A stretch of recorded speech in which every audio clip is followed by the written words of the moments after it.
Meneer, wat maak jy? Wacht, ik ben net bij werk, hier de vakantie.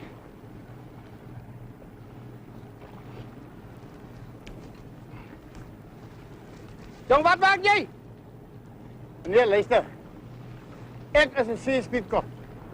En ik is nou hier aangesteld om een beetje hierdie dingen te komen rechtgeven. En die houden maakt jullie net als jullie willen. Die schijt sta je zo rond, lee rond, zo skots in de tijd moet drogen, man.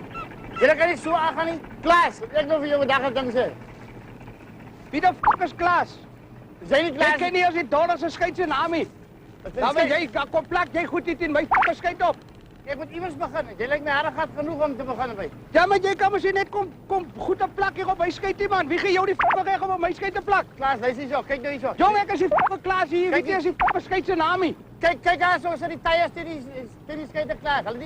Hulle die eerst loop op die goed met lang gereed geweest. My god, dis ou tyres wat ons opsit.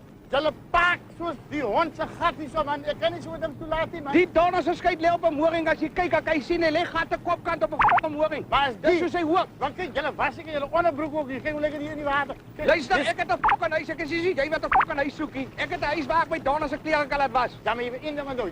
Die scheide lyk soos drywende latrines. Dis die wat die voel so. Ja, jy sê fucking waar daar binnekant is. Nee, man, dit help nie. Jy skel vir my. Ek doen net by werk. Hierdie goed lyk na en dis die wat jy kan kry vang. Jy goed so My lyk. god, dis nie 'n kreefskyt nie man, dis 'n visstreiler. Jy kan nie sien nie man. Dat jy nog 'n trailer ook by jy sleep. Oh, maar jy geleer vir 'n fucking speedkop. En dit Jy's fucking onnozel man. en hy trailer, hy sê gewoon aan. Dis die wat julle mos die gevriesde vis koop. Inlands byder of koop jy hier maak dat julle dit gevang het. Nee man, ek is klaar. Jy's 'n fucking onnozel. Jy weet nie as wat 'n donker se visstreiler is hier dan wat jy van my kom skrywe. Ek doen dit. Jy moet terug na jou skool toe man. En dan Waar moet jy ek- geleer het. En dan loop leer jy jou fucking goed ook. Maar luister, ek wil vir jou net een ding nog sê. Jy kan maar raas net as jy wil vir julle sal ek reg kry hierdie avond. Kyk hoe lyk hierdie ding gekom man. Jong. voel mens. Jong, luister. Jy vat nou hierdie fucking ding, ek loop staat nou my fucking skei op, dan ry ek vir jou poenie jou moed in daai fucking klippe vas. Ek dink ons moet maak dit ons wegkom hierso.